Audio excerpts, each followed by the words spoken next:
We started the show talking about OTAs, guys, and we talked about everything but quarterback, except for me to take a shot at the quarterback tracker. But let's talk about those quarterbacks, Zach. The quarterback tracker obviously creating the buzz. What's the reality? You know, forget the numbers. What have you seen as someone that's been watching the Browns in training camp for decades? What have you seen, good, bad, indifferent, from Deshaun Watson, Shedeur Sanders, and, I don't know if you've seen much of the other guys. Yeah, I've seen good and bad. Yeah. I've seen a true competition, a division of reps. OTA open number one, Deshaun was almost exclusively with the ones, maybe a smattering of reps later.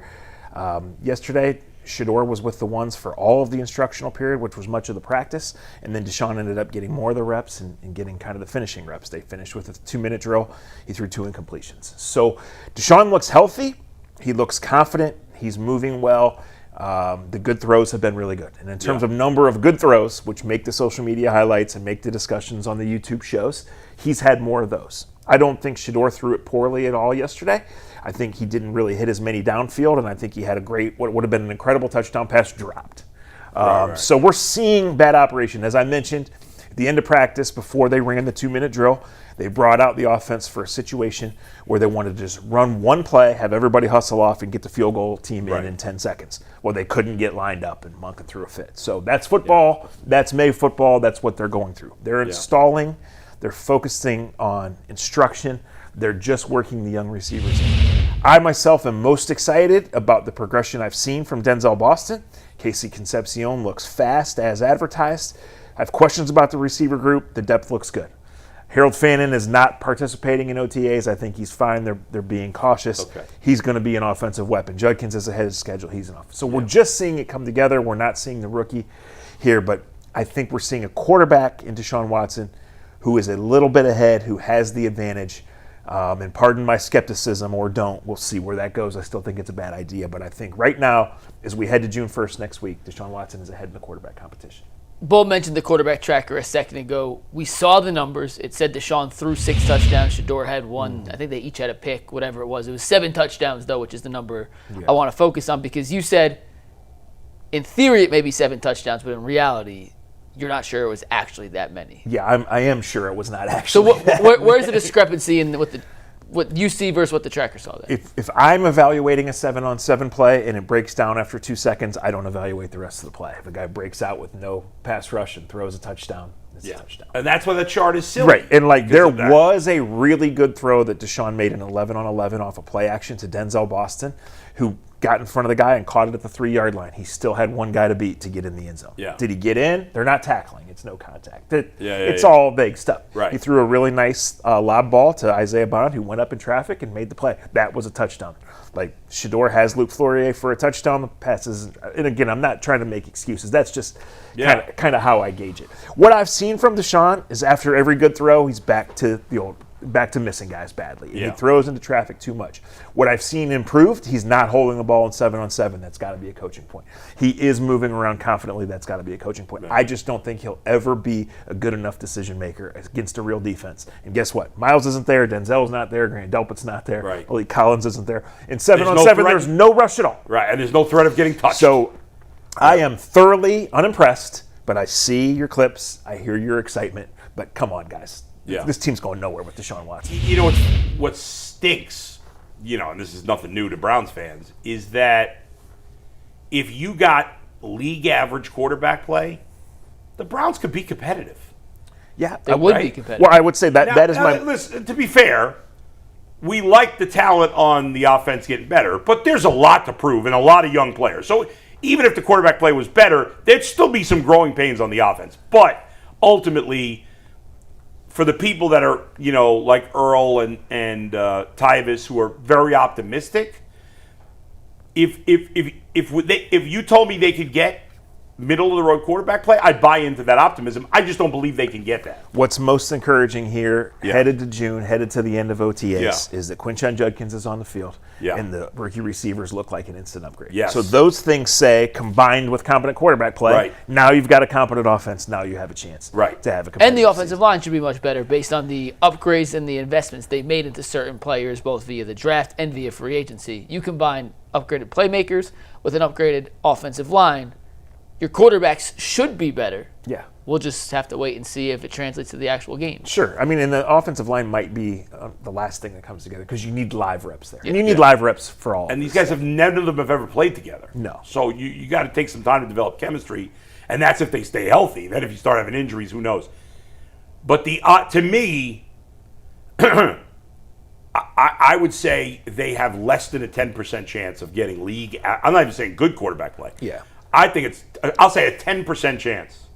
And I think I'm being optimistic at that, for me, of getting league average or better quarterback play. Yeah, I think Shedeur is still developing. And Yeah. I think even if Deshaun wins the job at some point in July, as we expect, Yeah. I think Shedeur will play. Oh, If no not doubt. half Yeah. the season, maybe most of it. So the whole thing is developing. And as like I mentioned in the first hour, like I don't recall seeing Isaiah Bond make a play for the first 2 open practices we're out there. Yesterday, I thought he was really good. Mm-hmm. So like he's an example, not only because he barely had a training camp last year, but this is a young guy who's in a new environment like everything else. So if you're seeing better in OTA 5, does that mean that he's taking off, or was that just a one-off? So that's why Yeah. you just, either way, whether you're super excited or super pessimistic, and I'm only super pessimistic about one thing, and that would be Deshaun Watson being quarterback. Right. It's like, let's see how this goes. Let's see what they can stack together and continue to build. What about the other two quarterbacks? I know they got fewer and fewer reps, but did Dylan Gabriel, did Taylon Green do anything that was memorable yesterday? No, Taylon Green is getting no competitive reps right now, and that is standard for a Yeah. third-day rookie quarterback. Yes. He's learning. He's in the individual drills. He's taking his time in the instructional period, and then he's standing back. He's walking back. He's doing every drop. He's just not in the competitive stuff.